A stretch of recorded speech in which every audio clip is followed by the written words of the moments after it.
Mr. Chairman, if we have learned anything over the past few years, it's that we cannot take our democracy for granted. Our institutions and our democratic norms have been under assault, and when elected leaders fail to stand up to protect them, we just see how quickly things can erode. For generations, Americans have been a shining example for budding democracies around the world. We have shown the world that strong governments and free societies can thrive when political power is entrusted to the people. We have demonstrated that the will of people is above any one individual. And when voters choose their new leaders, power can be transferred peacefully. The President and many of his supporters are, unfortunately, continuing their efforts to undermine the will of the people, disenfranchise voters, and sow the seeds of mistrust and discontent to further their partisan desire for power. Whether intended or not, this hearing gives a platform to conspiracy theories and lies, and it's a destructive exercise that has no place in the United States Senate. Joe Biden won the election more than 5 weeks ago with 306 electoral votes and received the most popular votes for a presidential candidate in American history.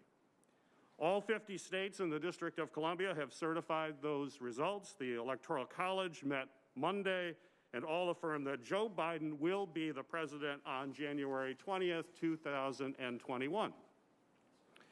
It's a result that the majority of the American people recognize, along with the leaders of more than 150 countries around the world. Yet even after all of that, significant numbers of Republican elected officials have been slow to publicly acknowledge that Joe Biden will be the next president of the United States. I appreciate that yesterday, several of my Republican colleagues made their first public comments acknowledging this fact. And I appreciate that even the chairman's rhetoric around this election has evolved over the last 24 hours. But let me be clear, deciding to move forward with this hearing is still dangerous. Elected leaders who are chosen by the voters to help uphold our institutions and democratic values spent weeks either turning a blind eye or parroting provocative rhetoric and false claims about this election. By not speaking out earlier, even though they knew it was wrong, that there was no evidence to support these claims, and that this inflammatory rhetoric is harmful to our democracy, many elected officials gave the president and his supporters license to spread damaging lies about the election. We have known for weeks that there was no widespread voter fraud, a fact that President Trump's own Department of Justice has confirmed. There was no election interference, and the election wasn't rigged. In fact, independent election security officials and the Department of Homeland Security have called this election, quote, the most secure in American history, end of quote. We're going to hear directly from the former director of CISA, who will testify today about that fact. In the face of intimidation from the president and his supporters, including threats of violence and even death, election officials in states across the country certified their results as accurate. More than 50 post-election lawsuits filed by the Trump campaign have been dismissed or withdrawn, including by the United States Supreme Court, because there is simply no evidence to support these claims in a court of law.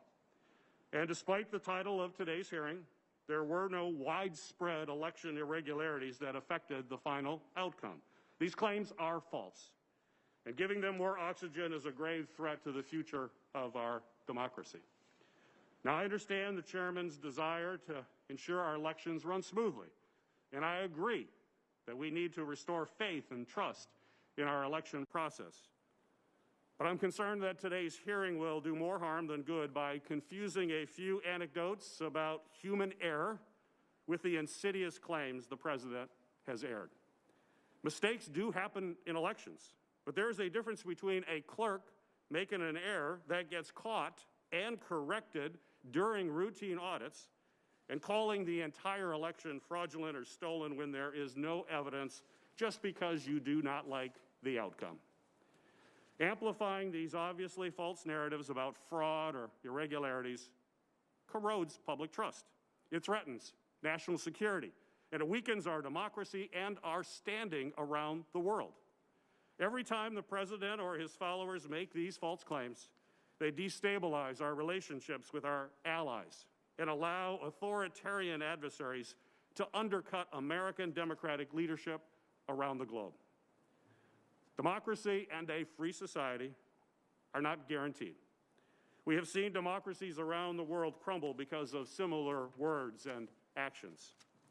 When executives abuse their power, when political leaders work to stifle the free press, and when they delegitimize the principle of one person, one vote, it puts our country on a dangerous path towards authoritarianism. I have faith that our democracy is strong and that it can withstand these attacks. But we need all of our leaders to speak up and condemn this harmful rhetoric. Preserving our democracy takes hard work, and I'm deeply troubled that we're at the edge of a crisis point.